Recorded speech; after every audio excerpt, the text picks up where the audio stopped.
Welcome back after our short break.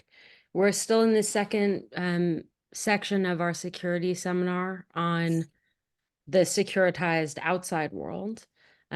We've come from 3 weeks on the infant's relationship to security, and we will go to a kind of psychosocial blend of these two general categories for the last third of the seminar. Today, we are so lucky to have our own, if I can say that, Wendy Lotterman, who helped program this seminar.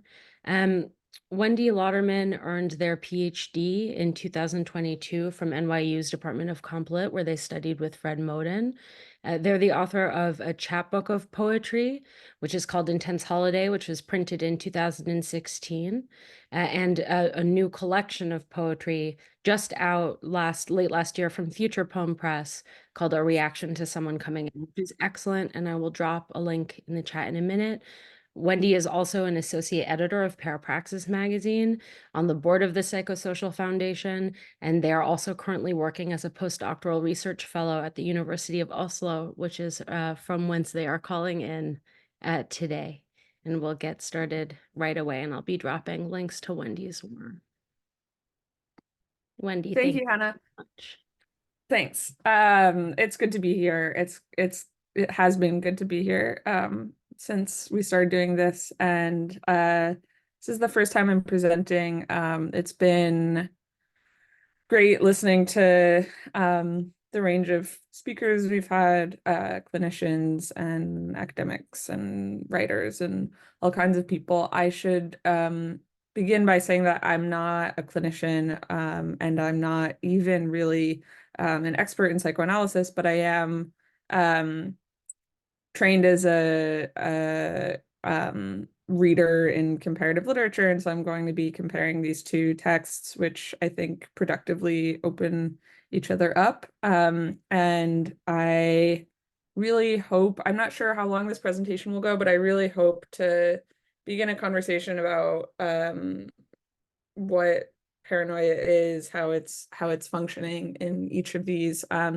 We'll begin with Freud's analysis of Daniel Paul Schreber, but I think there's a lot of other ways to approach the question of paranoia. So I'm curious to hear from you, and I hope rereading the Manning-Lamo chat log is always really intense and striking for me. So I hope that was interesting for you all. Okay, so okay. Oh shoot. Okay. So I've paired so I want to give a little bit of background on both Schreber and Manning before I go into the kind of broader comparison of paranoia. I want to make sure that the particulars of each case come through. And then I want to look at, I'm sorry, I'm actually signed out of my, okay, this works. How the scene of disclosure in both cases is both psychic and social, how repression operates in parallel registers for both subjects, and how corporeal alienation leads to a narrative break with a limited regime of meaning by virtue of finding themselves to exist already outside of it. So both Schreber and Manning kind of find themselves in positions that are not fully contained within a certain kind of representational order, and therefore are in a position to sort of produce a critique of it. I'm going to try to be as careful as possible to differentiate between excerpts from Schreber's book, which we didn't read any of, but which is excerpted in Freud's analysis, between Freud's analysis and then my own, which departs from his. So I will just sort of summarize what's going to happen, and then I'll get into it. So Freud will argue that in paranoia, homosexuality is sublimated first into narcissism, and then the love for the other is twice displaced. So first it becomes a hatred of the other, and then it becomes the fantasy of the other's hatred or persecution of oneself. And this sort of begins with the father. So there's a homosexual desire for the father, then there's a hatred, and then there's a fantasy of being hated or persecuted. In addition to presenting Freud's analysis, I'll also add my own reading, which kind of veers from not just Freud, but a little bit from the psychoanalytic framework. And I'll argue that paranoia can be hastened or activated by uh, I believe that there is a connection with queerness or with sexuality or a particular kind of gendered experience, as Freud does, but not really in the same way. I think I will argue that exposure to um, uh, the problems with a normative consensive narrative compels a subject to kind of uh, to want to expose those narratives for their errors and to have distrust in them. Okay, so let's start with Schreber. So Daniel Paul Schreber was a high-born German judge. By his own account, he lived a life of strict moral hygiene in all matters, including sexually. He was married, but he was unable to reproduce.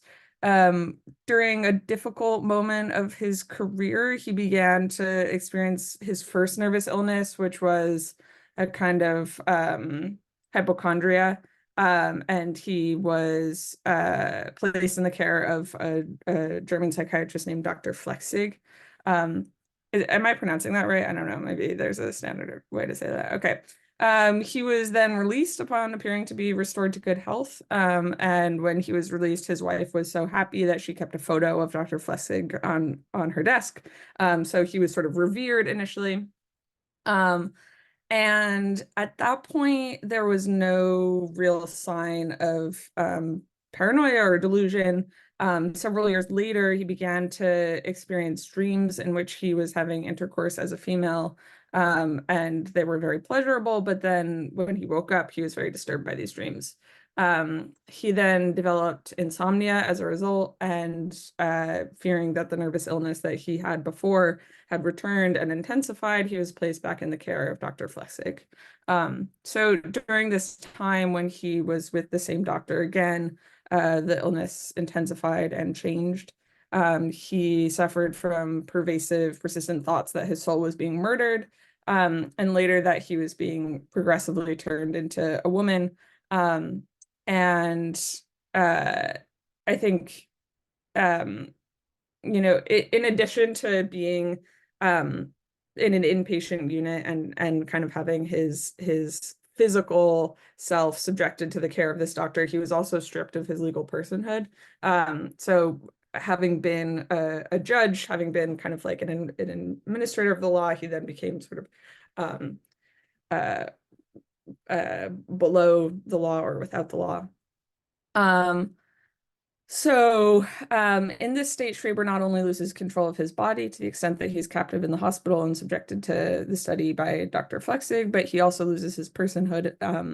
So he goes, what began as a fantasy of persecution was transformed when Schreber eventually understood himself to not be the victim of science or law, but rather to be the privileged recipient of a message from God who had selected him as his wife. So he goes from feeling like he's being persecuted and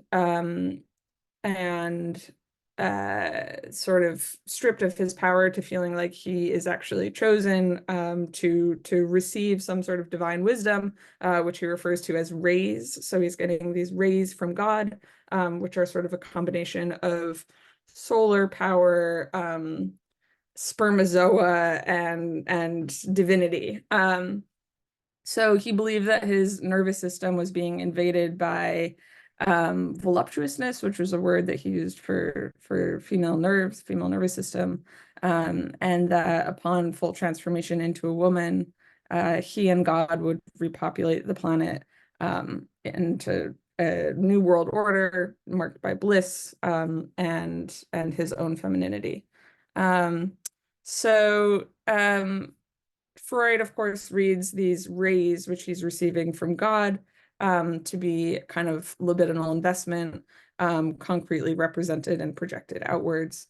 In the New World Order, Schreber's emasculation is not a disgrace, but in fact, the condition of that world's very possibility. So he needs to be turned into a woman in order to repopulate with God, in order to have a reproductive capacity with God. and to bring about the New World Order.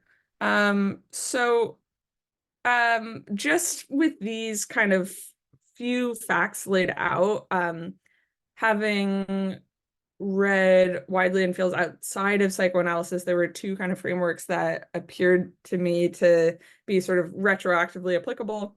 The first being something like queer of color critique, which borrows from Afrofuturism, in which imagining the end of the world as we know it is sort of the beginning of a kind of liberatory horizon. And so there is a way in which even though we're in the early 20th century, there's a sort of resonance of that, however anachronistically. And the other is something like forced feminization or sissy porn, which involves the imposition of emasculation from without. So we can talk about those a little bit more later, but I just wanted to bring them up because as I was reading the Schreber case, it felt like, we have this one analysis by Freud, but Freud also says it will be for posterity to decide whether my reading is accurate. And he's sort of very humble in his analysis of the case and curious about how it will last. So I think there are some other elements to add to it. Okay, so I will just go on with the case history. So Schreber's God, although ultimately good, only knows the dead. So this God that he is imagining that he will repopulate the world with has as yet only communed with the dead and with corpses. And Schreber sort of gives an example of how he knows this to be the case, which is that this God doesn't know what the needs of the living are. And one example that he gives is that every time he needs to use the bathroom, he finds it to be occupied. So he says every time he needs to relieve himself, he goes to the bathroom, someone's in it, and so he resorts to using a bucket. So he's actually just kind of like shitting in a bucket. And this is a clear sign that God doesn't understand his needs. I think this is an important point to note that Schreber is the son of an extremely prominent German physician who had a lot of recommendations for kind of what we might now call wellness or something like this. The little garden colonies that you find in Germany and other European countries are called Schrebergarten, and that's named after his father. But the other one of his lasting kind of health forward inventions is a kind of toilet that has a shelf at the back where you defecate in the morning and you examine your feces, and it's a sign of your well-being. So there is some kind of already there's a clear, and Freud obviously will make this case there, the relationship to his father is very entwined with his imagination of God. So Freud locates the original object of desire to be Schreber's father, who is only then replaced by Flechsig as a proxy. In the memoir, Schreber documents a fear of sexual abuse by Dr. Flechsig.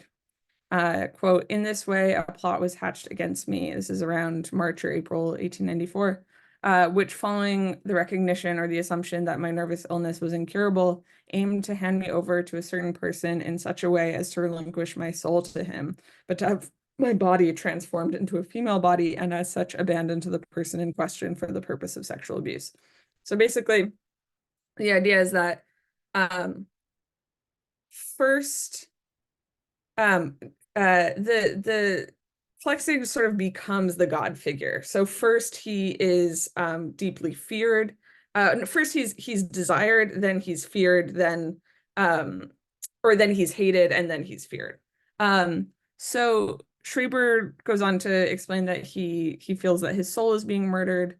But as Freud notes, a detailed description of what this means is actually omitted in the published version. So the victim position is transubstantiated into that of a privileged recipient of God's love as the chosen female to repopulate the planet, as I said. But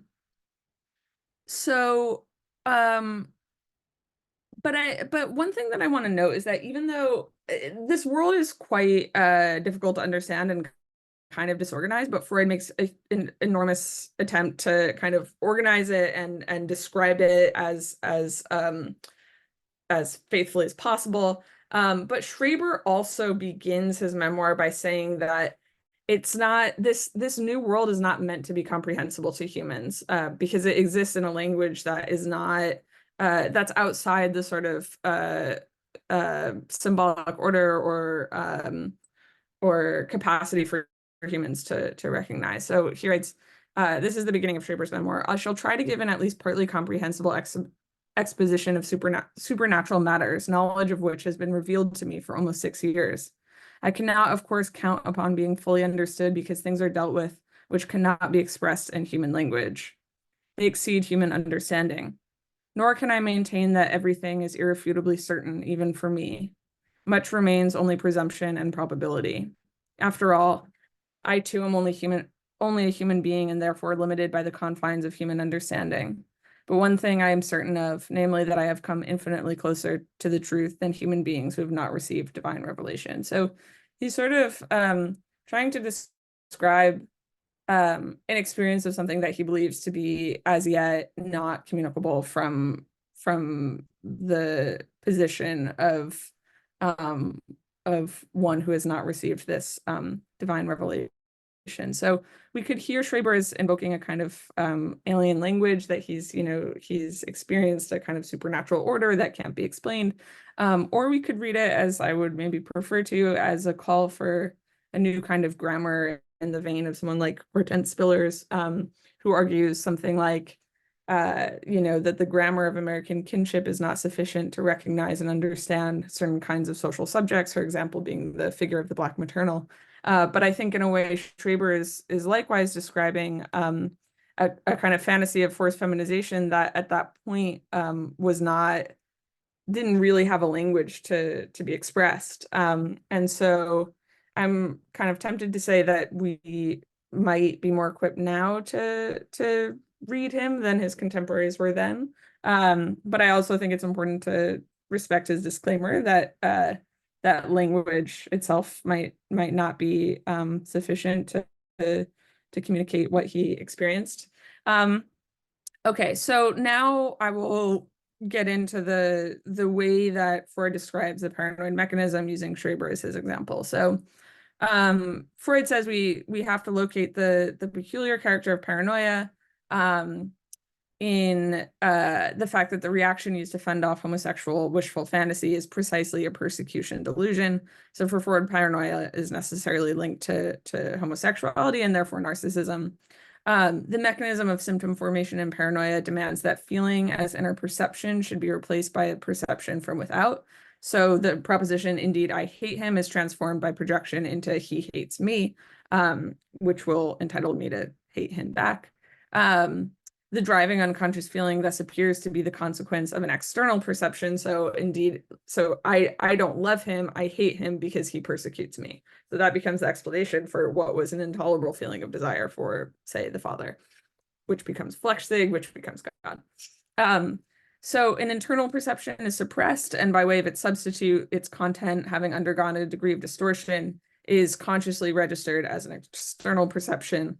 So in delusions of persecution, distortion consists in a transformation of affect. So that which should have been felt internally as love then becomes experienced as hate from without.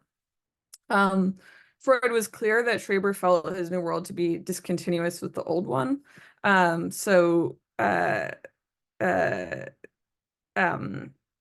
Yeah, he writes, a similar global catastrophe is not infrequently encountered in the tempestuous phase of paranoia and other case histories, based on our understanding of libidinal investment and led by the evaluation of other humans as, quote, fleetingly improvised men, which is the way that Schreber described other humans as fleetingly improvised men. We will encounter no difficulty in explaining these catastrophes. The patient has withdrawn the libidinal investment hitherto, lodged with them from the people around him and from the world outside as a whole. Everything has thus become indifferent and unrelated to him and has to be explained through a secondary rationalization as quote, miracled up, fleetingly improvised, end quote. The end of the world is the projection of this internal catastrophe. his subjective world has come to an end since he withdrew his love from it. So it's sort of not just the end of a love for the object for which this the subject doesn't want to experience desire, but kind of the end of a love for the world. Freud closes his analysis with four considerations of the paranoid mechanism. So I'll run through those and then we'll get into Chelsea Manning. So the first consideration is that, quote, in paranoia, the liberated libido is diverted to the ego and used for its aggrandizement. So the paranoid have brought with them a fixation in narcissism, and we can assert that the backward step from sublimated homosexuality to narcissism provides the element of regression that is characteristic of paranoia. So this aggrandizement clearly is, in the fantasy of persecution, there's also the kind of delusion of being the chosen one, the one who's chosen to be persecuted, and in Schreber's case, being chosen to experience soul murder, but then also being chosen by God to bring about the New World Order and to be his wife. The second consideration is that the delusion of persecution precedes the fantasy of the end of the world. So this is a quote from Freud. In the case of Schreber, the detachment of the libido from the person of Flechsig was probably indeed the primary instance. It is immediately followed by the delusion that leads the libido back to Flechsig under a negative sign to show that repression has taken place and so abolishes the work of repression. Now the struggle for repression breaks out anew, this time, however, availing itself of more powerful means. Insofar as the contested object becomes the most important one in the external world, on the one hand, wanting to draw all libido to itself, and on the other, mobilizing all forms of resistance against itself, the struggle for the single object becomes comparable to a general battle, in the course of which the victory of repression is expressed by the conviction that the world has ended and only the self has survived.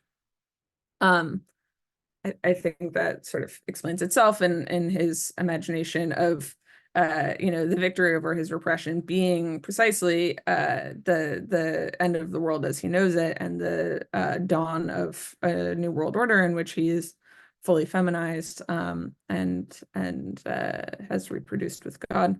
The third consideration is that the loss of attachment to the world through the divestment of libidinal energy is not in the end so extreme as to lose all rapport with the outside world.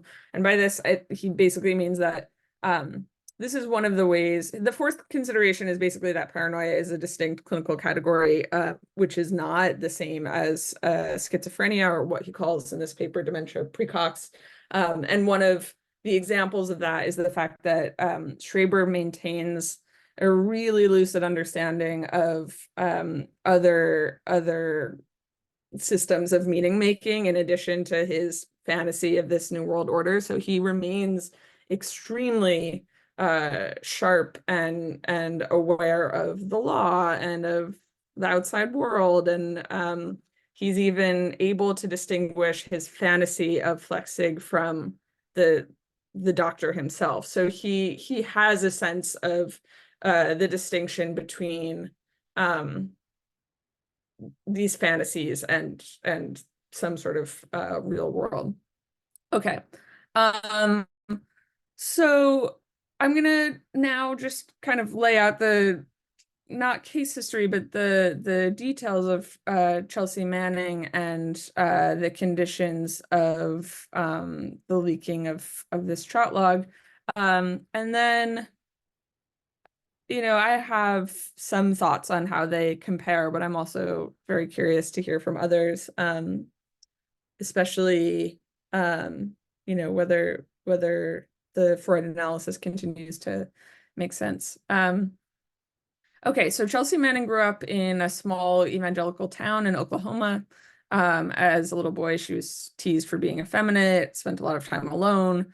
She describes herself as always too queer for religion, and eventually wore custom dog tags that said humanist. I liked this detail. Her father was an abusive alcoholic veteran who abused her. Her mother was from Wales and she describes her as very nice but very needy emotionally. After their divorce, Chelsea's mother attempted suicide, after which Chelsea took care of her mother, who got full custody.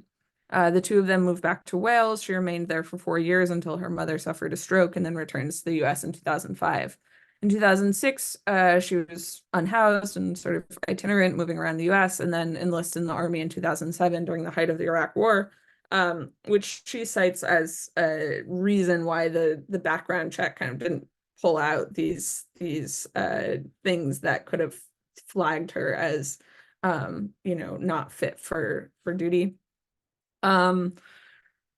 In May 2010, while she's still in Baghdad, she reaches out to bisexual hacker Adrian Lamo, confessing both that she's transgender and that she has leaked thousands of diplomatic cables to WikiLeaks to Julian Assange, who is not the one who exposes her. Many times in the chat log, she explains that there's no risk there. And the most notable of these cables is the video footage of airstrikes in Iraq and Afghanistan. I will argue that Manning's experience of repression at both the national and personal level sort of pushes her toward a double exposure. In this way, maybe my reading of Paranoia is a bit closer to Klein's and ultimately Sedgwick's, in which the distrust and normative consensus narratives about psychic life conditions the subject to be more acutely attuned to the operations of repression at a social or political level. So there's a kind of hermeneutics of suspicion in which an experience of personal repression sort of makes one more attuned to or more available to the operations of repression at a broader scale. She writes on page 45, I think I've been traumatized too much by reality to care about consequences of shattering the fantasy. So she's also talking in this language a little bit, although she's certainly not thinking about psychoanalysis or really using these words in a kind of clinical sense. At another point, when Adrian Lamo offers that he knows what it's like to toggle between being a real person and a persona, Manning replies, persona is killing the fuck out of me right now. And that, quote, she's uncomfortable with her role in society. So there's a desire to go public in multiple ways. And I would argue that the urgency of each revelation is accelerated by the other. So when Lamo asks, what is your greatest fear? Manning replies, of dying without ever really living. And one of the last things that she says in the chat is repression is a bitch. So since we're reading this as a text, I also just want to look at some of the like scenography of the chat. So the chat sort of like begins with this disclaimer of illegibility, which is also how Schreber's memoir begins, right? He says like, this isn't really in a language that you're gonna be able to understand, but I'm gonna continue to write hundreds of pages trying to explain it nonetheless. And there's this same sort of disclaimer that recurs throughout the chat from Chelsea herself, but also from the automated messages that say this text is unreadable at times when the security measure hasn't been fully authenticated. So when there's a threat to the privacy of the messages, it says the message is unreadable. The encrypted message received from Brad Ass 87 is unreadable as you are not currently communicating privately. So there's also this kind of implication that legibility requires privacy, right? And I think that's sort of one way to think about what the constraint and challenge that Manning is facing entails, which is the attempt to push this allegiance between privacy and legibility apart, such that legibility can enter the public, right? So in addition to these automated messages that say Bradass 87 is unreadable, Chelsea herself writes, I've totally lost my mind. I make no sense. The CPU is not made for this motherboard. So she's also sort of imitating the language of the computer to explain to Lamo that she doesn't feel like she makes sense. Actually, many times she says, I'm a mess. I don't understand myself. I don't make sense. The sort of forms that are given to her to understand herself are not sufficient to actually produce meaning. And so that's one of the struggles that you sort of witness in the chat, is her groping for other ways to communicate. So not only is there an apparent parallel between the automated messages, which read like stage directions, and the content of Manning's own messages, but there's also a parallel between the injunction to withhold the secrets of her psychic life in order to keep her position in the army, and her job, which she says she actually likes and that she doesn't want to lose, even though the revelation of her gender identity disorder has obviously threatened that, and she's waiting to be sent home. And of course, she likes her job, she wants to keep her job, but the strongest desire that she articulates throughout the chat is to be read as a woman before anything becomes attributed to her. So she is not so much concerned with the leak and being responsible for the leak as she is with being responsible for the leak as a man.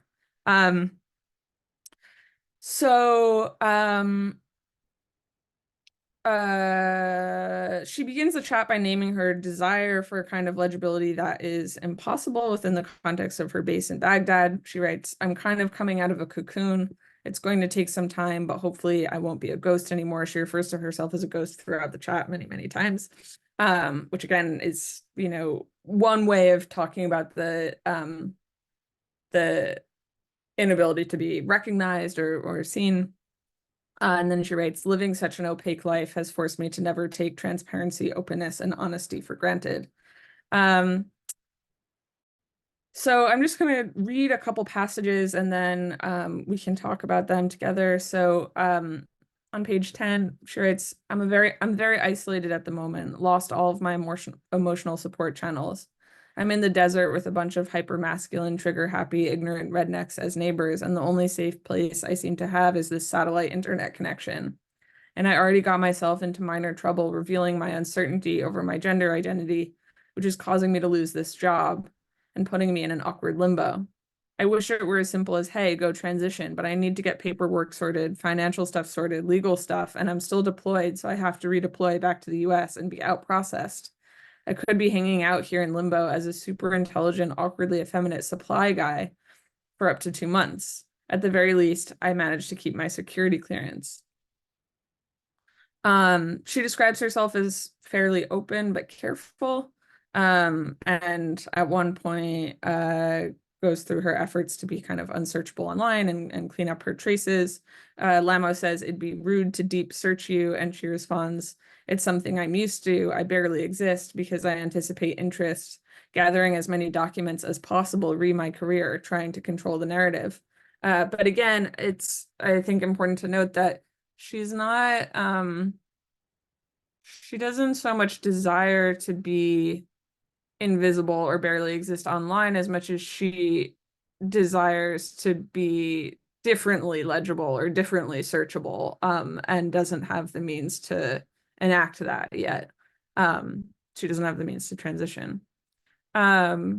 She at times appears actually eager to leak or release. She writes,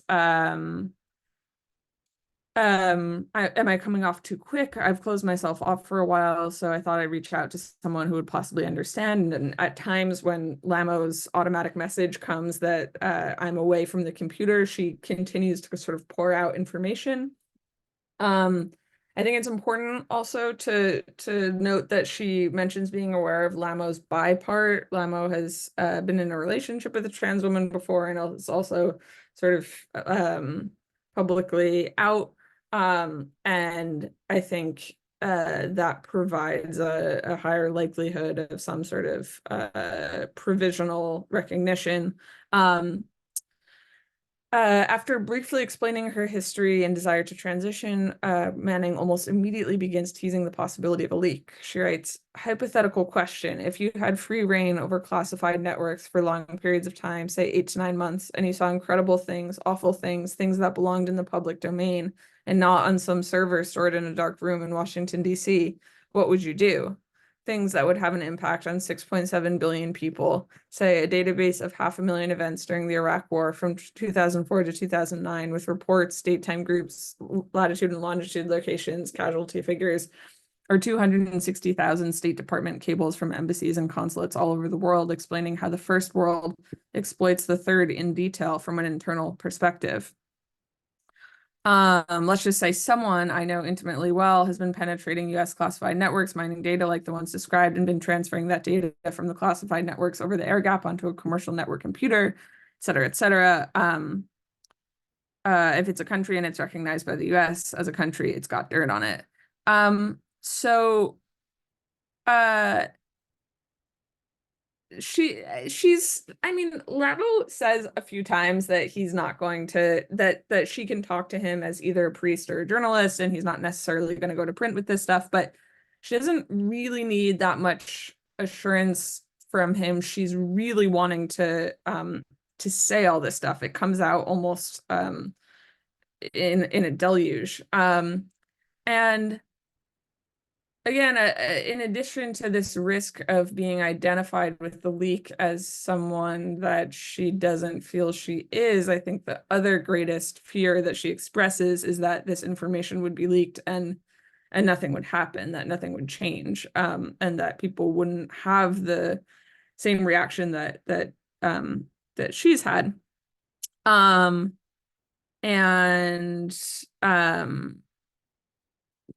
where's the passage about that?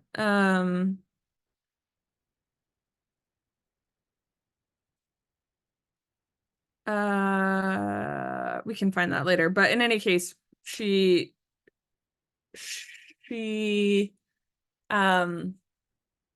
I think is really hoping that the reason that the world isn't kind of more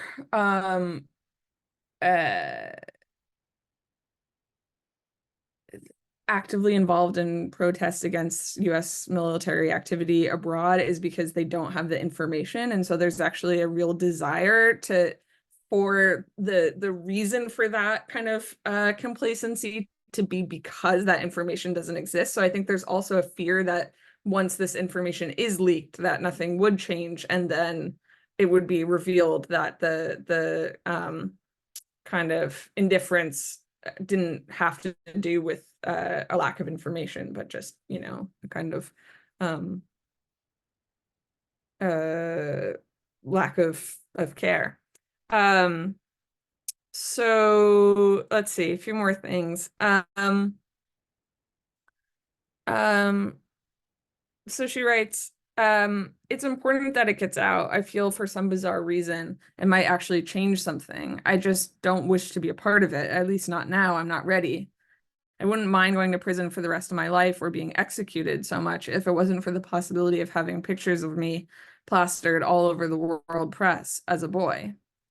I just wanted enough time to figure myself out, to be myself and not be running around all the time trying to meet someone else's expectations. I'm just kind of drifting now, waiting to redeploy to the US, be discharged, and figure out how on earth I'm going to transition, all while witnessing the world freak out as its most intimate secrets are revealed. And then a little bit later, she writes, still going to be weird watching the world change on the macro scale while my life changes on the micro. Never been good at the micro. So while she expresses this as a kind of oddity that these two things are going to happen at the same time, that the world is going to change on the macro scale while her life changes on the micro, I think that's also the desire that's sort of implied, that these two processes would unfold simultaneously, and that things would really be rocked at the macro scale. I think that, again, there's a kind of fear that that wouldn't be the case, or that she wouldn't be able to change her life on the micro scale. But there's a real desire for transformation at both levels. You know, she establishes a relationship between the revelation of her gender identity and the exposure of national secrets many times in these ways. The undoing of psychic and social political repression is linked for her. She writes, it's just such a disconnect between myself and what I know and what people see, which I think signifies both ways. It's not just a disconnect between what she knows and what people see at the level of her gender expression, but also what she knows and what she sees as a intelligence analyst and someone with access to these cables that are not yet public. Just a couple more things. At one point, Lamo says, your MICE seems to be ideology. MICE stands for money, ideology, compromise, and ego, which is an acronym that refers to reasons that people turn or become a spy. And Manning replies, I can't really seem to define my ideology. So perhaps more than being turned by counter ideology, I think Manning is motivated by the desire to puncture ideology altogether. Um, uh, Another quote, I think the thing that got me the most, that made me rethink the world more than anything, was watching 15 detainees be taken by the Iraqi Federal Police for printing anti-Iraqi literature. The Iraqi Federal Police wouldn't cooperate with US forces, so I was instructed to investigate the matter, find out who the bad guys were, and how significant this was for the FPs, the Federal Police. It turned out they had printed a scholarly critique against PM Maliki. I had an interpreter read it for me, and when I found out that it was a benign political critique titled Where Did the Money Go? And following the corruption trail within the PM's cabinet, I immediately took that information and ran to the officer to explain what was going on. He didn't want to hear any of it. He told me to shut up and explain how we could assist the FPs in finding more detainees. And again, this is one of those moments where Adrian Lamo's auto reply is, I'm not here right now. And Chelsea continues, everything started slipping after that. I saw things differently. I had always questioned the way things worked and investigated to find the truth. But there was a point where I was a part of something. I was actively involved in something that I was completely against. Um, so just a few more things. So in that moment, you kind of see that she has an experience of trying to, at a smaller level, expose this information, and finding someone completely disinterested in it and unfazed by it, which again is a sort of fear that runs throughout this, which is maybe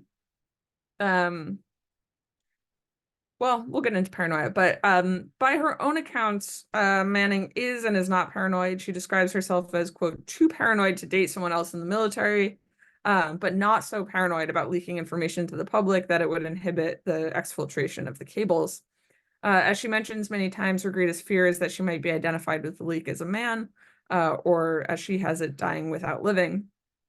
While it's arguable that paranoia is not necessarily the relevant framework for thinking about Manning, I think a position that is shared by both Schreber and Manning is that of a subject who wishes to expose something, and for that exposure to be received in a kind of order of or dialect of recognition that does not yet exist, but who risks speech nonetheless in the attempt to create it.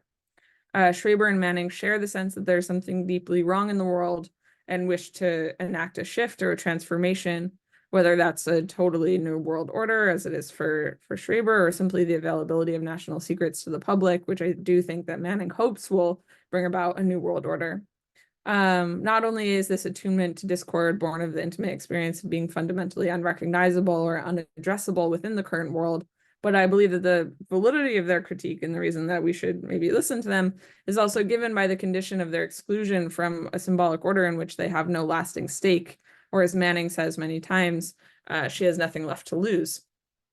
So I think there's more passages that we can look at. Maybe people want to write in the chat or volunteer portions that you'd like to look at together. But I will maybe pause there and we can just start talking. I don't I welcome questions, but I also welcome other people answering them. So feel free to join. Thank you so much, Wendy. You've given us so very much here. Yeah, without pause. So following their invitation, if anyone wants to raise hands or contribute in the chat.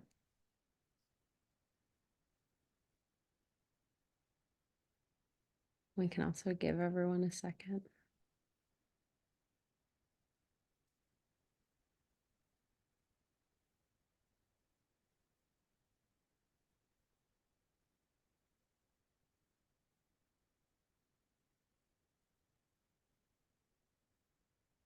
I mean, I will take the opportunity to start as other people get ready. Um, but like just putting these two texts into conversation is already so brilliant. And from my disciplinary vantage, I see two things also that makes them such a kind of brilliant connection. One is the role that communicative media are playing. So the Mhm. raise for Schreber, the literal chat, like this point you made about the moment censor in insecurity come in to the Manning-Lamo chat is like so brilliant. And the other is this kind of two very different securitized environments that are also playing a major role in the kind of formation of the paranoid subject, at least in Schreber. But I was wondering if you might like, and so I just really appreciated that. It's kind of astonishing.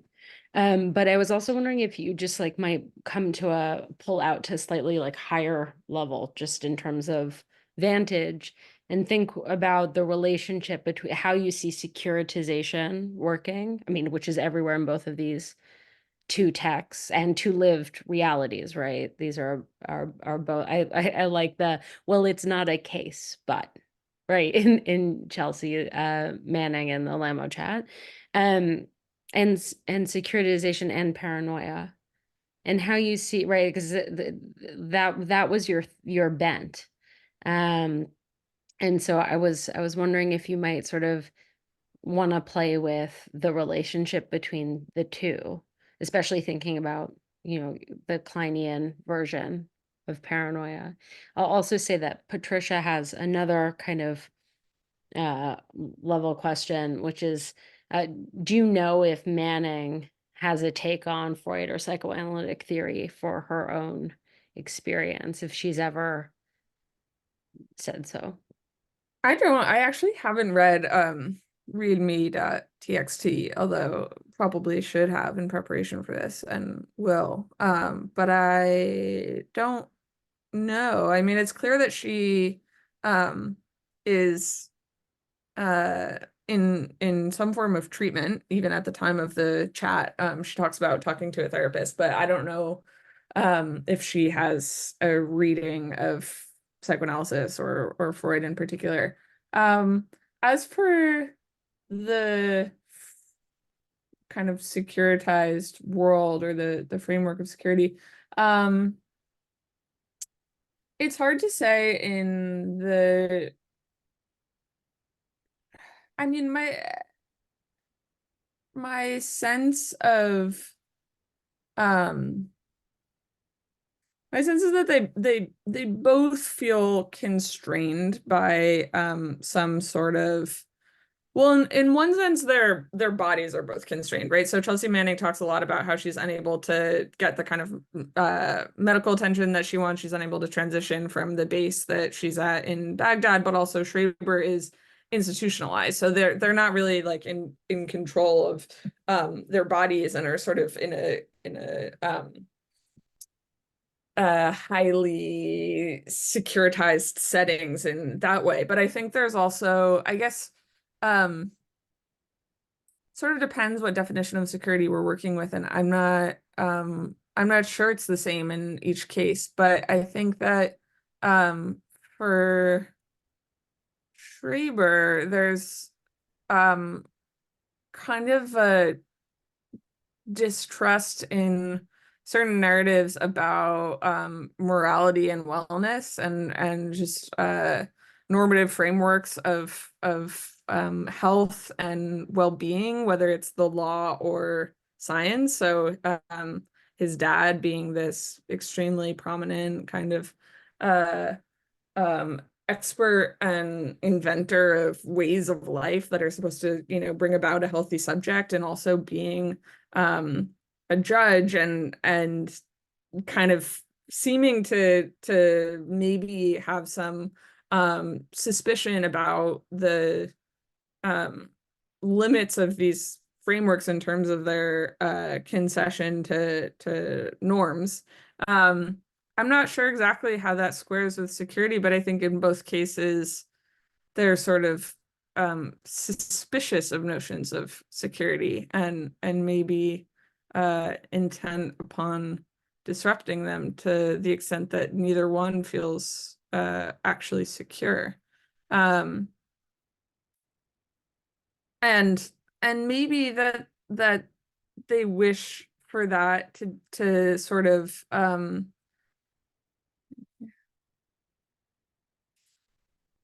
great. Yeah. I mean, I actually went to I've thought about this because she's sort of around. She's like a DJ now, and I saw her DJ on New Year's Eve. And I just thought like I love this chat so much. Again, I haven't read the book, but I've read this chat so many times, and I feel so moved by it. Especially there are some passages that I didn't quote, but that like really get me. Like when she's like, I guess I'm just kind of weird. Like I feel connected to everyone. Dot dot dot. I care. And she doesn't expect this chat to be leaked. So there's really no. It's not like she's not performing for an audience really, and often, as I said, Lamo's not really even there to receive her messages, so it's really just like kind of diaristic, and yet like really beautiful and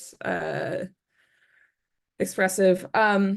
But I've always felt like it's not, it's not like someone writing a book and going up to them and being like, wow, that I loved that book. I have no idea what it would be like to me if I had written this text in the position that she wrote it. I don't know if I would want to be uh approached about it, but I would be very curious to hear what she thinks about psychoanalysis and if she has experience with it. Yeah, Emily.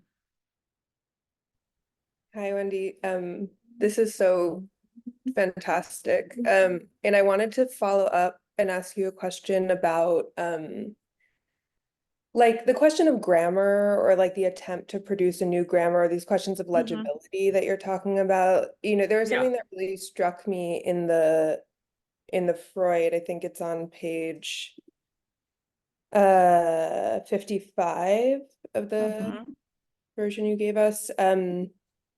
This like very sort of classically Freudian way of reading projection, where like everything has the capacity for its opposite. So and it's like, subject, verb, object. It's permutations and combinations, right? Like I love him, the I can reverse Yes, to a yes, different yes. subject, the love can reverse to jealousy, Yes. and him can reverse to a different object. So it's like there's three options, and then there's a fourth, which is this total disavowal of any limited Yes. attachment. I don't love anybody at all. I love only myself. And there's Yeah. something that always feels so to me like both seductive and appealing, and also totally claustrophobic about those kinds of moves, that Yeah. kind of like algebra of grammar. Um, Mhm.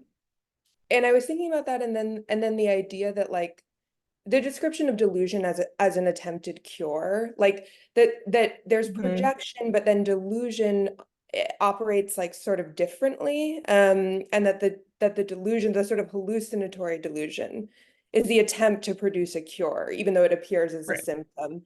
And Right. then but he reads Schreber's delusion, like the sort of florid delusion of the spermatozoa and the rays and everything, as like exactly confirming of the kind of detached libidinal drives that are now just kind of like Right. floating. And I don't know, I just wanted to invite you to talk more about it. Seemed like maybe you were sympathetic to something about this like delusion as cure, or something about like something being expressed in like in a different grammar within the paranoia. And I just wondered if you could talk more. Yeah, no, it's a really good question. I there are parts there may be parts I don't address in this answer, but you can remind me. I think maybe one disagreement or one difference that conditions the way that I see this idea of delusion as cure, as some sort of opening onto a kind of release that might be uh bring about some sort of pleasure or relief, is that I do think that I think my sense is that Freud does not believe that this will ever come to pass, and so the delusion is sort of stuck because it won't yield to an actual new world order in which these things are sort of realized. and therefore will continue to produce pain. But I think do I do think it's possible, even if unlikely, even if it requires a lot of work and cooperation that is difficult to expect of others. I think that's sort of the work of the humanities.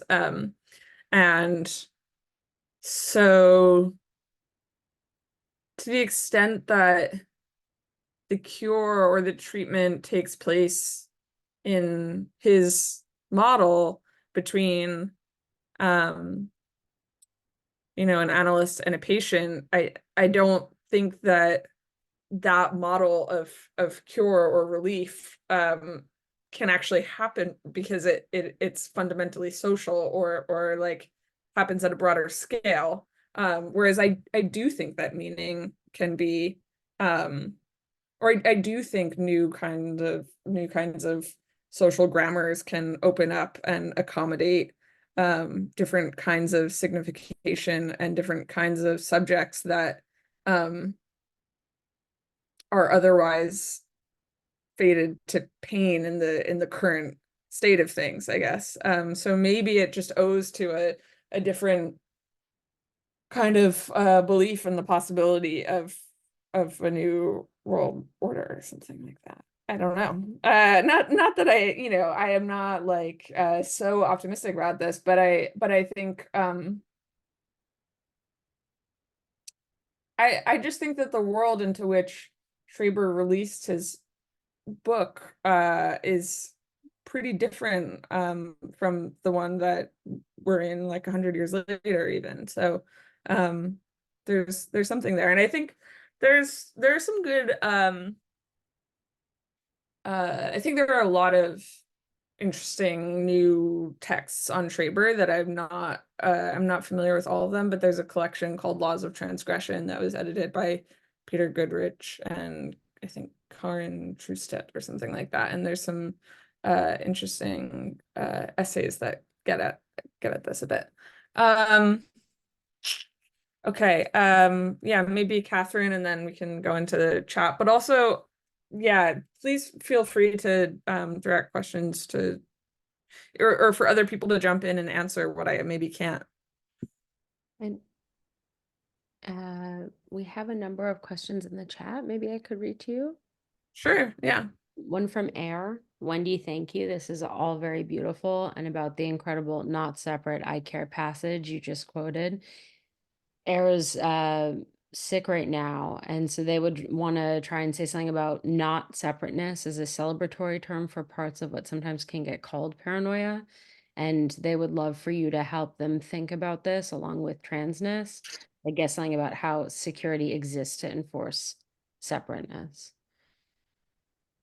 Yeah, I mean, that was sort of something I was trying to get at when you asked your question, Hannah, about the role of security, and I was talking about each of their sort of the impossibility of affecting change on a physical level, their bodies being somewhat captive. They're also very isolated and separate, which Manning says over and over again, and which is obviously the condition of anyone who's institutionalized. So I think there's a way in which I don't know as much in Schreber's case, if he's sort of imagining how he would talk about his experience of separation or the social, or to what extent he feels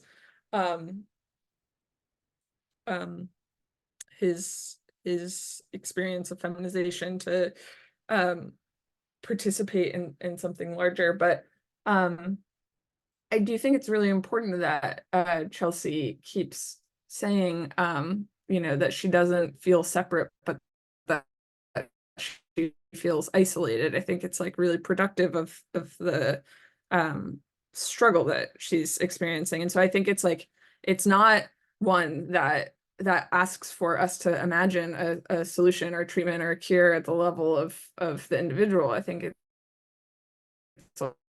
one that asks us to imagine a response to that of the social. So I think Yeah, I don't know. When you're feeling better, I would also want to talk to you more about this or hear your thoughts, but and also from others. But I think I don't know. I mean, in addition, there are a lot of questions that I would have for Chelsea Manning, and one of them is like, yeah, of course, the leaking of this led to imprisonment, 7 years in prison and various legal troubles. But I also think that the text really wants to enter the world, like it's like sort of asking for um to be part of the public in the same way that I like there's this desire to exit the space of the private and enter into the public, which I think is connected to this idea of not being separate. And I'm not sure I have thought too much more um about that. But yeah, I'd like to think along those lines more.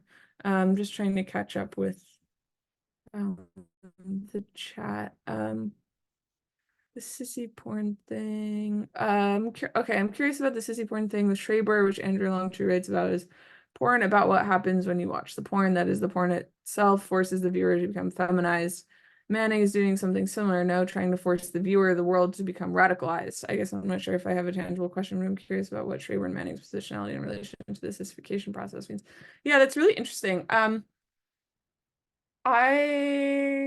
haven't read Andrea's essay in a while, but it is somewhere in the back of my mind when I'm thinking about this. I mean, uh I do think that I guess like if I so some of this like recombinative logic that Freud is using to be like, just switch out the nouns and the direction of the verbs and there we have like projection and a kind of resignification of desire that Emily was talking about makes more sense at the level of the desire to be like I mean obviously Freud isn't distinguishing so much between gender and sexuality, but I do think that um some of the sissification logic is the desire to not have to desire, like the desire to be compelled into something that you don't have to author yourself. And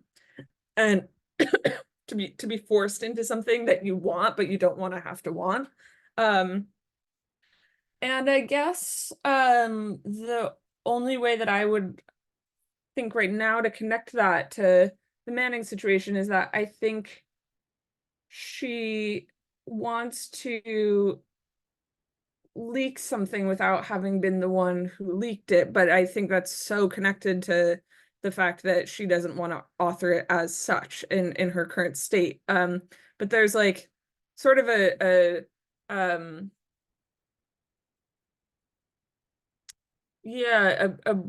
break between an action that is desired and the authorial role over the enactment of that action that I think is sort of happening in both cases, at the level of gender and the psychic, and also at the level of the kind of revelation of the ways in which the world is deeply fucked. So yeah, I again, like these are, I mentioned that as like a um like an off-ramp that could be taken, but not one that I know exactly how to take in this moment. So I think it's like a productive framework that obviously wasn't really developed at the or I don't, Freud didn't have the language of sissy porn or forced feminization even necessarily. But I think some of that could be read into the Schreber case. Oh yeah, okay. So do you want to help me a little bit, Hannah? Yeah, absolutely.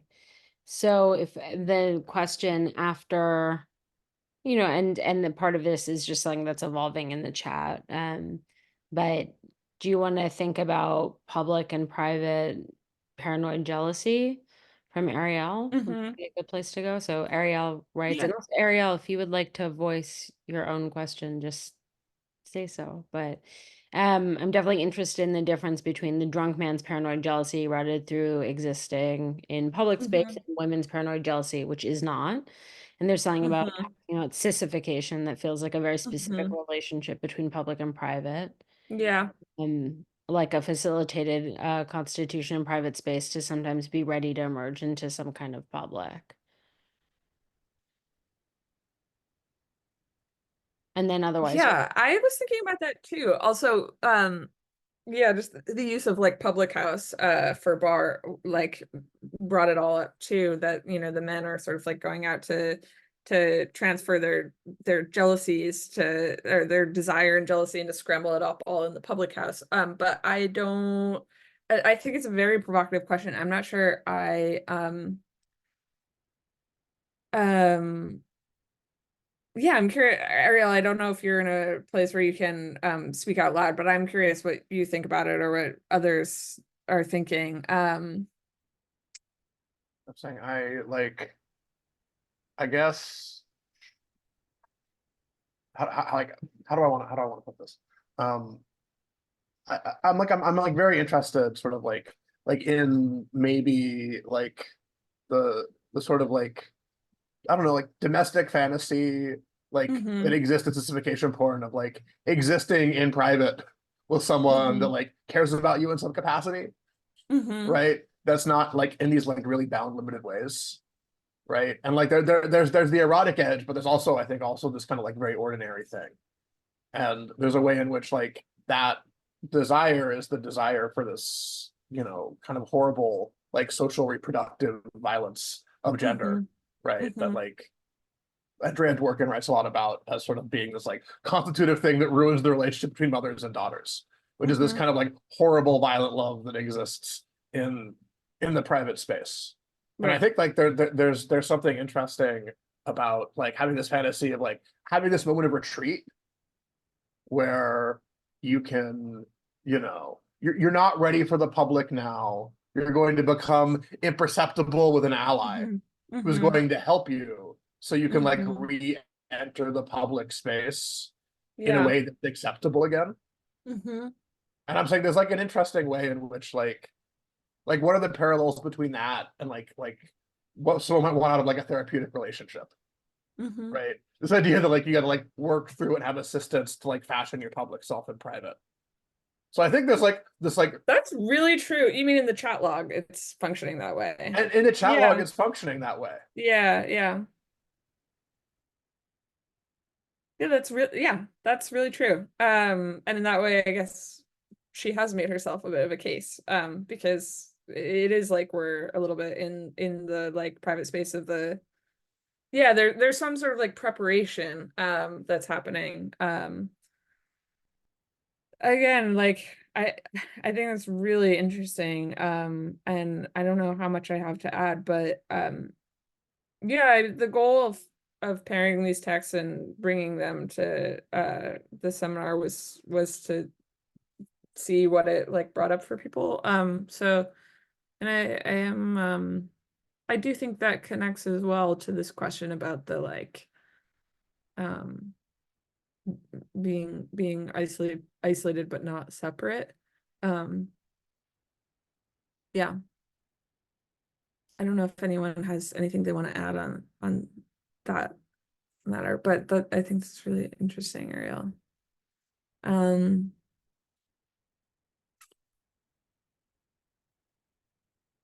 okay, yeah, where are we?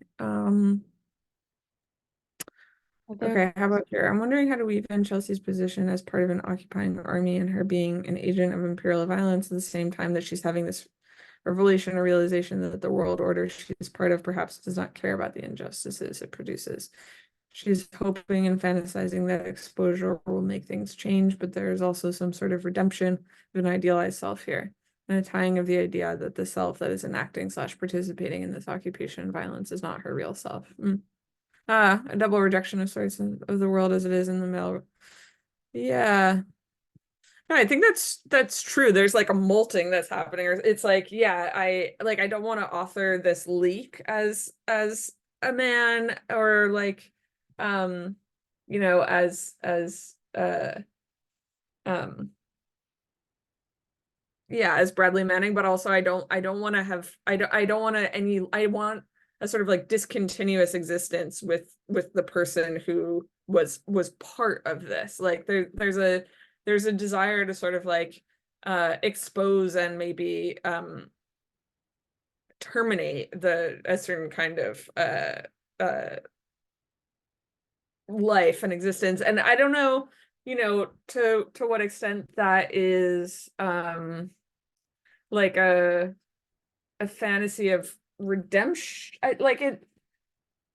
It's like are you desiring a sort of ethical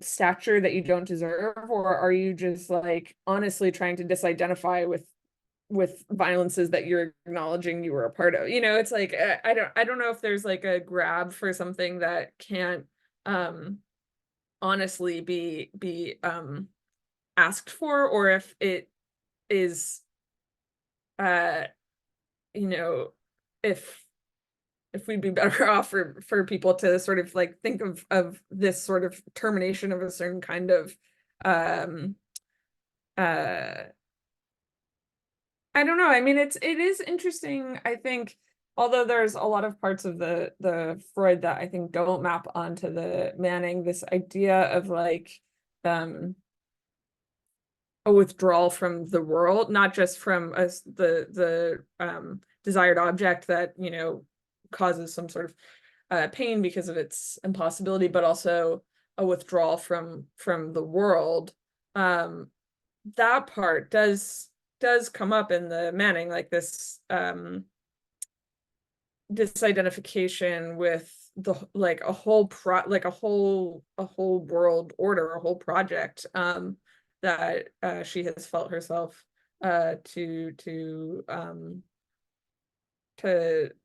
painfully have been a part of, and again, like, yeah, I think these questions are so interesting, and yeah, I want to hear more from you guys if you have more thoughts, but I wonder, like, I wonder how much she really is idealizing. I feel like there's not such a positive description or sense of what will follow from transition, either in terms of yeah, and she says like she would be open to being imprisoned or even executed, so long as it were as it was, so long as uh that happens after transition. So I don't know, but there is definitely like a rejection of this. They are using this terminology of persona, so in a way she's saying she is creating some distance maybe between herself and from the person who was complicit in or participated in these activities. But I think she could go to much greater lengths to kind of explain away her participation in the army as the only available path at a certain point in her life, and she doesn't be defensive about her position. She's more, I think, just like, whoa, I didn't realize quite the extent of it all, and I really hope that surprise that I experienced can be matched at a broader level, and if it can't, that's really fucking scary. Yeah. Does anyone else have like responses to some of the questions that have come up so far, or There's one more question also from Max in the chat. the comparison between Schreber and Manning is interesting and makes me think about the question of madness / schizophrenia / psychosis. Is reading this description of madness by Sisters recently is a socially awkward search for the infinite in a world that defines itself as finite. Interesting. That's obviously in Schreber, but I feel it also in Manning's Yearning and the paranoid position more broadly, the way it seeks to smash what we imagine as coherent reality. Yeah, I think that's absolutely true. Or that's at least the way that I'm kind of like most interested in reading them, is feeling like there's a certain sort of limit to systems of signification, and that also like are already transgressing their own boundaries, right? Like one of the problems that Manning has is that there's certain kinds of national mythologies and narratives that actually don't contain all of what is actually already there, and that there's a sort of non-equivalence between the scale of what can be said or what has been what can be recognized, and the scale of what actually exists or is happening. And I don't know so much. I would be curious, maybe someone else knows more, but the thing about the like differential diagnosis of schizophrenia and paranoia, or I guess here you're saying schizophrenia, psychosis. Yeah.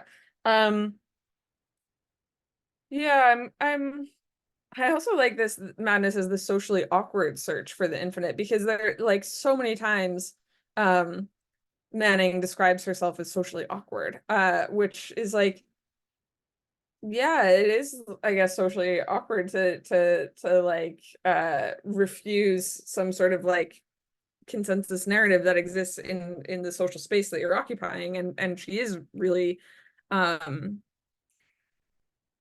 and now I'm just thinking about her as a DJ, which is also just a funny because there are moments where she's like, I don't even know what I could possibly do in the world. Like as long as it involves thought, I'm probably good because like I'm pretty smart. But I just love reading this and being like, you had no idea you're gonna just be a DJ with like light up cat ears. And a good one, I should say. Yeah. And Gaspard, maybe? Say it again. Yeah, go ahead. Hey, thanks, Wendy. This is like wonderful, and I'm really thinking about a lot of things. And I don't know if it's an answer, but I don't think it's an answer. But I was thinking about so the relation between public and private, and I was trying to think about keeping in the relation like the kind of the paranoid position that coming from being traumatized by the violence of reality, and at the same time the kind of the paranoid walkings of white supremacist or patriarchal excessive violence, and how to keep Yeah. so the state, you know, like the Yeah. manic defense.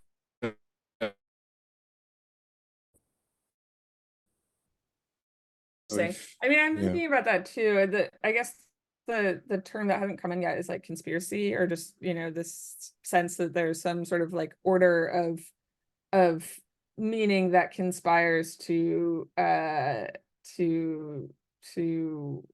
hurt one. And I think that like, I don't know, like most mechanisms and frameworks and paradigms can be emptied out of their content and repurposed for, you know, with the exact opposite content. And I think a lot about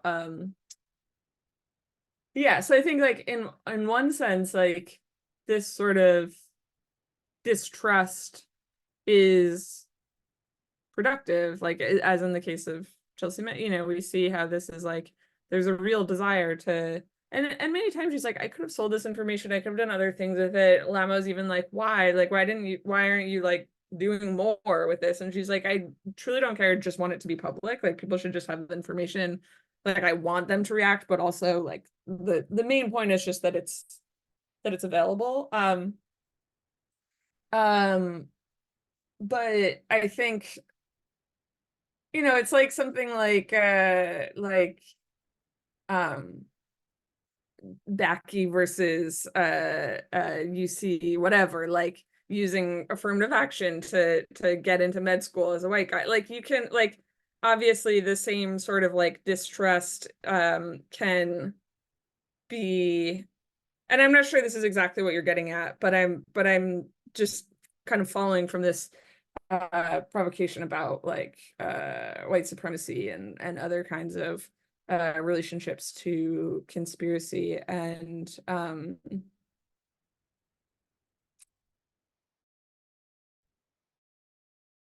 from other people. In those cases, I feel like there is more of a kind of like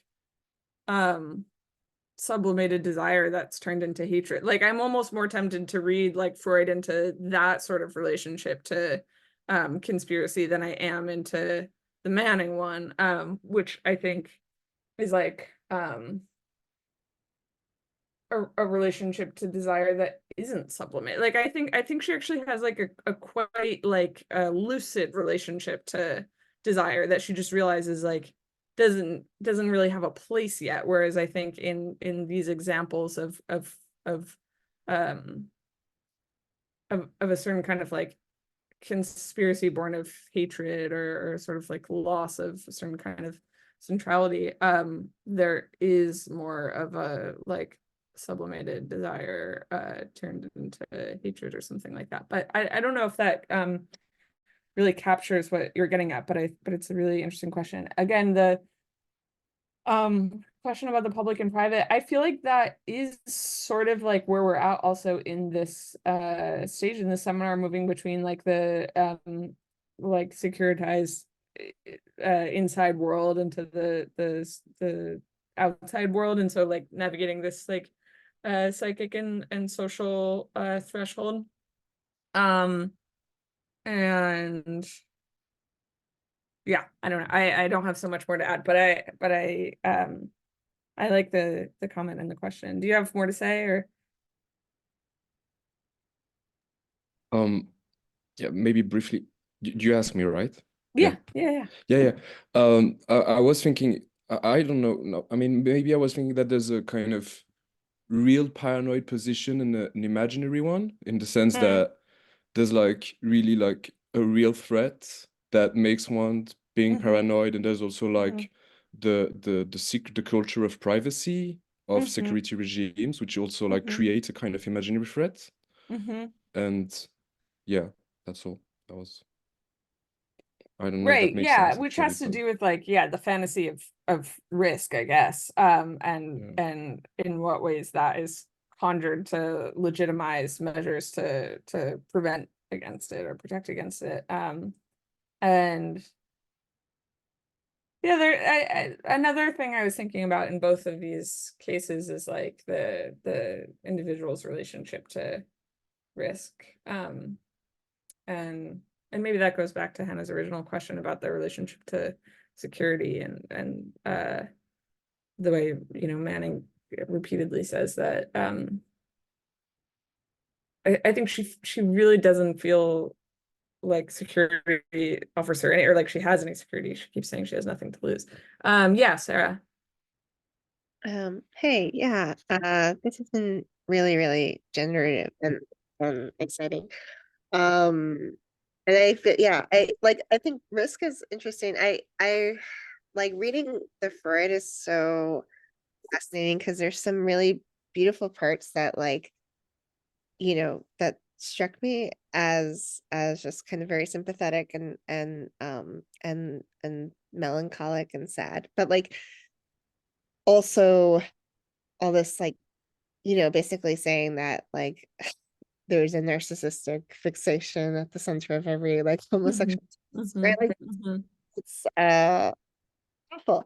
But like but you know, but so I'm trying to read, like I think it's exciting to read these two things together, as everyone has known. Like and you know, even like hearing or reading Chelsea Manning say like I have information that'll affect like 6.7 billion people in the world. Like that sounds crazy, but it's like but it's true, right? And and there's this Or it's way like that I hope affects 6.7 million, you know, there's like a hope that it's gonna, and I feel like there's this almost like there's almost like an ironic, it's like an ironic narcissism or like an ironic megalomania there, where it's like it sounds crazy, but it's actually like it actually is the extent to which, you know, her information might unsettle Empire. Right? But Yeah. and then I also wonder if like, yeah, so that turn, that sort of like there's this I don't know, a strangeness to that sense Yeah. of, yeah, it's like a megalomania, but it to it to a different historical context. And then also like thinking about transness and gender identity, right? And thinking of like paranoia, but like in an actual fruitful way of like of, you know, there is a real sort of, you know, like discrepancy between how people see me and how I hope they see me, or how I feel inside. And like it's almost like paranoia is inherent to this social, right, this, yeah, this social operation of Yeah. of how do I feel seen, how do yeah, Yeah. so yeah, I guess I don't know, I don't really have a question, but I'm like No, I really appreciate everything you said. I'll respond like in pieces to different parts. As for the Freud and kind of like bristling at certain moments where he's trying to figure out like um you know, how we move from narcissism to homosexuality to paranoia, etc.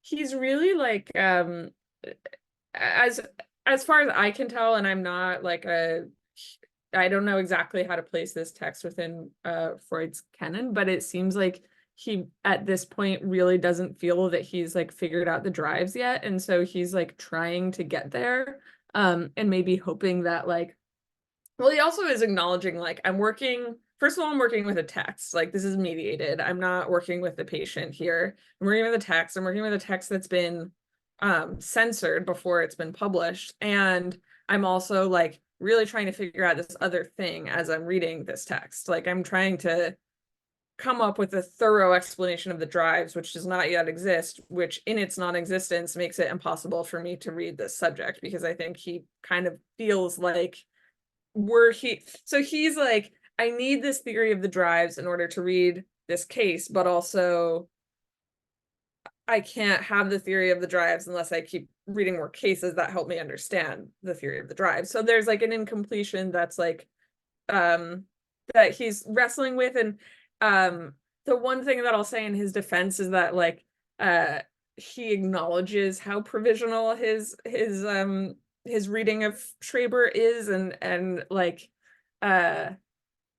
and maybe I'm trying to like mimic that posture a bit in my presentation and like inviting everyone to add to whatever I'm hypothesizing, because I think that's sort of like how he writes the description of paranoia. He's like, I'm groping for shapes in the dark. Like I'm trying to describe something, but I also like I don't know if I can. And also like this person is pretty clear about their inability to even render in language, in the language that's currently available to them, what their experience is. So it's like, I think, yeah, when he's reaching for like narcissism and like projection and all these kinds of things, he's like trying to build out this universe sort of in the same way that like Schreber is trying to build out a universe that makes sense, like Freud's trying to build out a universe that makes sense. So we're like working with these two people at the same time who are like trying to explain what can't be, sort of. And I think it gets like muddy at times, but I think it's also like a really interesting text in that way.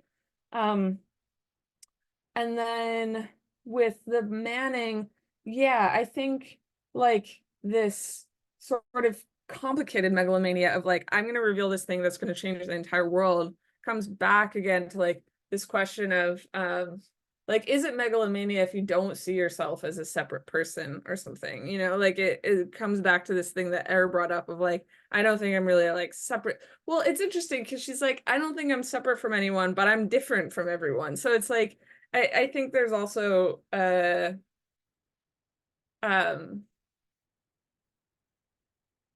I mean, she says all the time, like, I don't know what's going on with me. Like, I don't know how to describe what's going on with me. I'm a mess. And she sort of like rewrites her own description of herself many times. You know, she says sort of contradictory things, and she's also just kind of like groping for shapes in the dark, I think. And Well, it also but like yeah, her go ahead. Sorry. position in the military, like it's almost like the labor involved in those security positions. I mean, she keeps getting demoted, right? But Yeah. it's like that that puts you in a paranoid position in several ways, right? Not just like being in charge of all this information, but also like being so isolated and Yeah. And like it's also really isolating to know things that no one else knows, you know, and that is like fundamentally what her experience is like she's like, I know things that no one else knows, A, that I'm a woman and no one else has any way of knowing that, and B, that like the US has done all these things that are affecting me like intensely, and like therefore kind of like compounding my experience of isolation, because like they're not part of the universe of available information and meaning that is accessible to the rest of the world. So it's like this like yeah, this sort of multiplied isolation that is functioning at many levels. Yeah. But I don't know. Yeah, the question of narcissism and megalomania, I'm not totally sure how to place that in either of the cases. I mean, obviously, yeah, Schreber's like, I'm chosen by God to like uh to repopulate the planet. That obviously is like a privileged position, and in ways like Manning has put herself in a somewhat powerful position of bringing about, you know, a paradigm shift or regime change or new world order by virtue of being able to expose this information. But I it's just so double-edged. I don't know how I'm not sure I know how to use these terms, narcissism and megalomania, responsibly, because I know that they also like signify multiple ways in psychoanalysis, and um I wouldn't be exactly sure how to use them in either case. But obviously there's like a certain sort of experience of being in possession of sensitive information that is not available to other people, and a certain kind of responsibility to maybe do something with that information that is related to both narcissism and paranoia. Yeah, that makes sense. Does anyone else Catherine? have any thoughts? Yeah, thanks so much for this. It's so stimulating. When I was listening to you recount the Schreber case, I was thinking about a long tradition of female enthusiasm in particularly Protestant millenarianism. And this especially these sort of women of the English Revolution who understood themselves as vessels and sort of always constantly trying to shed a gender identification, and also had to continually assert that they were not mad or ill, or convulsive in some kind of fully embodied way. And then interestingly, that tradition sort of gets appropriated into romantic poetry by male poets as like the avatar, or like they, you know, have persona that are sort of avatars for anarchic energies. And so I've just been trying to think through that tradition in relation specifically to Schreber's sort of appropriation of the feminine, which is quite distinct from Manning's position, or thinking about gender identity. But really, it's just a question as a kind of lead up to, you mentioned the kind of Afrofuturist framework that you were thinking of. And I don't know if you wanted to circle back to that, because it seems sort of related to this. Yeah. Well, yeah, tradition. definitely. I mean, I'm thinking about just sort of like you know, this invocation of the end of the world as we know it, and that, you know, we don't know like the world that is to be desired is precisely the one that we don't yet know. And that there's a certain kind of insistence upon imagining the unlikely possibility of a world in which there's room for I guess like I like the language that Spillers uses of like a new kind of social subject. So like a subject that isn't conditioned by or premised upon traditions of individuation and liberalism and individualism and Western family structures that is as yet sort of not conceivable within the terms that are available to us, but is important precisely because of the ways that it challenges those limitations. And I think the way that Schreber insists upon so he says, like, you won't be able to understand this, but he also writes the book, so like, what is the tension there of being like, this can't be understood, but I still want to like try to play some small part in trying to hasten its arrival or bring it about, and it kind of goes back to what Emily said, I guess, of like the belief in the possibility that that this horizon could be arrived at or something, and that changing the way one imagines these psychic processes as being part of a cure or not, or part of the relief of whatever pain is produced by the experience of these unaddressable or unrecognizable positions. And I guess I'm, maybe this sort of framework exists in other traditions, but I'm most familiar with it in Black studies and in, I guess, Afrofuturism, and I think there's like some resonances there. And I guess the reason I brought in both Afrofuturism and this forced feminization or sissy porn framework is because I think it is interesting to note that Schreber, that like he's trying to make sense in a new way. And I do think that there's like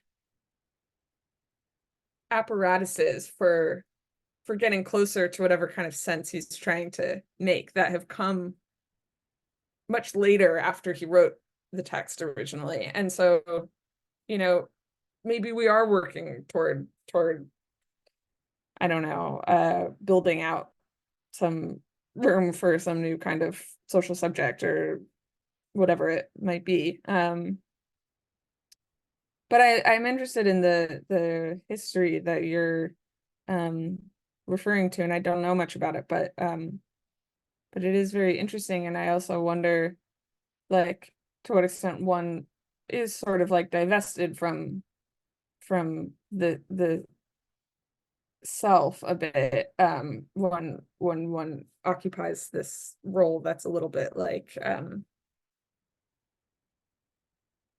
I don't know, on the margins or peripheral to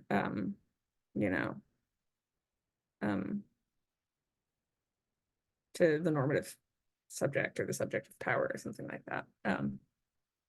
But yeah, it's really interesting. Does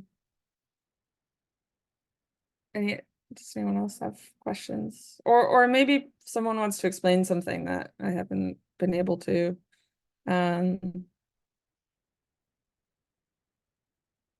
It's also interesting that like for Schreber, it all starts by just having like nice sex dreams about like being a woman and having pleasure, and then like wakes up and is super disturbed and then can't sleep, and the insomnia and the like there's just not room for that pleasure to be accepted or something, or like not a source of discomfort and pain. And so it sort of like I don't know. So then maybe I actually take back my original answer to Emily's question. Maybe all of these maybe I don't know. But maybe all these processes didn't have to roll out in this way. Maybe he could have just enjoyed the sex, like felt okay about having the sex dreams. I don't know. Anyway.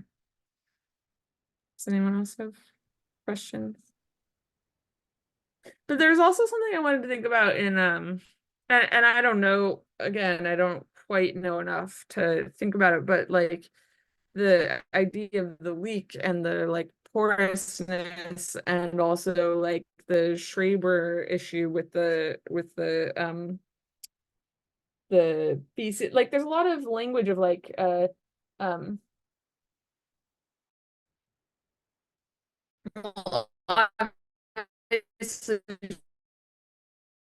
so like this sort of like porosity and leaking that comes out in both texts a bit, but again, I don't really have a thesis, just some observations. Yeah. Can I say Yeah, go ahead. Actually, what you just said clarifies that maybe one of the questions I have is sort of, there's a sense, and I'm just thinking back to the tradition that I know better, but that one would want to read sort of past the neutralization through history or through aesthetics or through something like a revolutionary vision, or the transformation of the world order, and sort of read it on its own terms. And yet also what you were just saying about the leak, and for Manning especially, it does seem as if that friction across the mediation or across the containment around that subject's desire or vision is in fact the means of transformation, if that makes sense. Like the message, like I guess I was sort of interested in the temporality of Manning's sense of like that the gender transition has to happen before the message comes out, and it is also the means of the experience of transition. So that maybe that's a little bit closer to a question. Yeah, I mean, another really simple way to read both texts is just like the world can't transform itself without the subject also being transformed with it, right? Like one is like of the world and absorbed by the, like there's a porosity to the subject to the extent that like this transformation, I mean, right, the temporality is like, is it that like this personal transformation has to happen in order for this world transformation to happen, or is it like they have to happen coextensively, or that the world has to transform in order for the subject? I mean, there's like, and I don't think I'm not sure like either Manning or Schreber would be the authority on the order in which that has to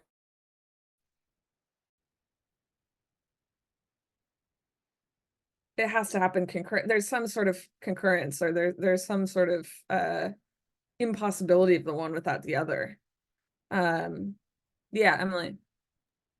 I just wanted to say like one thing about, well, like before we get too like utopic, like I just also want to talk about like the real like efficacy of bad paranoia of power. I forget if it was Gaspar's comment or someone else's about like the paranoia of white supremacy and like the paranoia of power that I've been like, that's really been sticking in my craw, especially because like some of the content of the Manning leak, right, is about like mass surveillance when the, and like when I was in Oklahoma doing field research with like cops and cage people, and their paranoia was like extremely like materially efficacious, and like you know, that also is world transforming, right? Like you can think of like empire and that kind of power as like constitutively paranoid. Totally.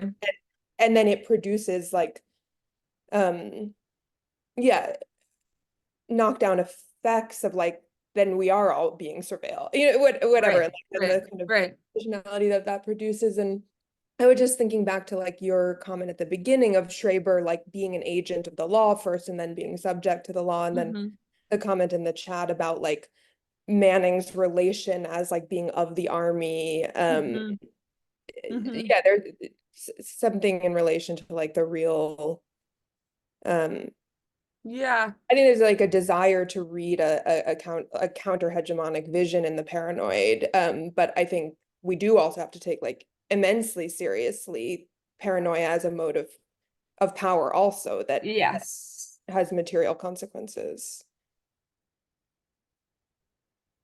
Totally. I totally agree. I mean, I think I'm also maybe not being careful enough to distinguish between what is a much more like neutral imagination of what will come after the transformation or after the leak in Manning versus like this imagination of like total bliss that Schreber evokes, I think, as a way to partly uh deal with the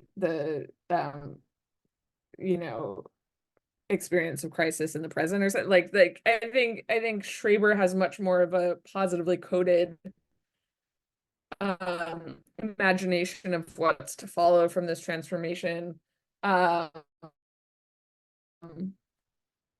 as a like, yeah, an attachment to an imagination of relief that is effective for him in that moment. But I think I think Manning imagines that the transition, that the gender transition will bring about some kind of relief and maybe pleasure, but I do think she's much more cautious in withholding an imagination of the political transformation that will come of releasing this information. Like I more careful maybe than I am. And I know that it didn't create that much of a transformation. I'm still reading it being like, oh my God, you're gonna like blow this thing open, like yes, let's go. So but yeah, I mean my favorite text, I think, and I may have said this before, on like the availability for one framework to be emptied out and repurposed for something else, is the I think it's Carrick, she's talking the the mechanism for imagining unlikely futures that is not foreshadowed by the present or predicted in any way by real measurable data is kind of the same in like Shell Oil scenario building teams, which try to precisely in a sort of like security measure sort of way imagine futures that are unlikely but yet still possible, and the way that sort of like the skeleton of that imagination is sort of comparable to something like Black speculative fiction, but for very different purposes. And I think it's a really like productive comparison and kind of haunting. And I think like the same can obviously be said about Paranoia and Conspiracy. And I'm not totally sure what to do with that, I think, because I'm just not sure what to do with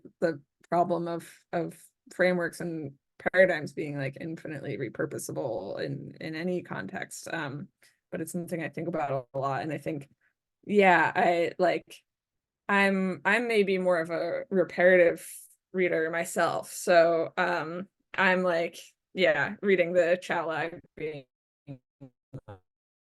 like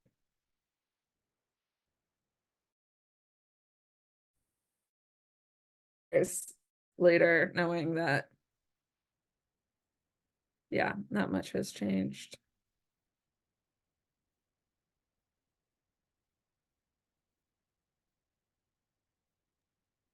We pause there. Does anyone else have thoughts? Perhaps then on the honest and sad note of a lack of change Good. on the day of the text of double transformation.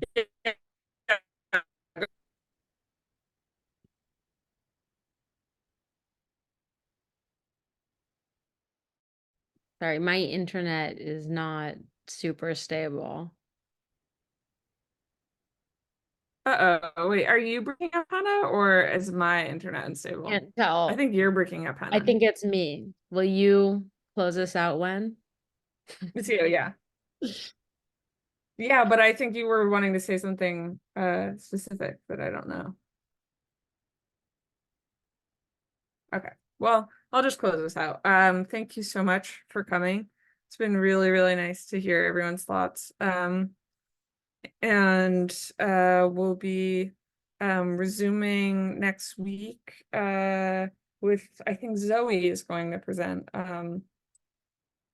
Okay, thank you, Hannah. Yeah, Zoe is going to present next week, and we'll make sure the texts are available ASAP. And thanks so much for sharing your thoughts and thinking through this together. And it's a pleasure. Yeah, thank you, everyone. I'm sorry about my internet, Wendy. Thank you so Oh, yeah, don't worry about it at all. the internet I'm borrowing. Yeah, thank you, and see everyone next week. Bye. Bye.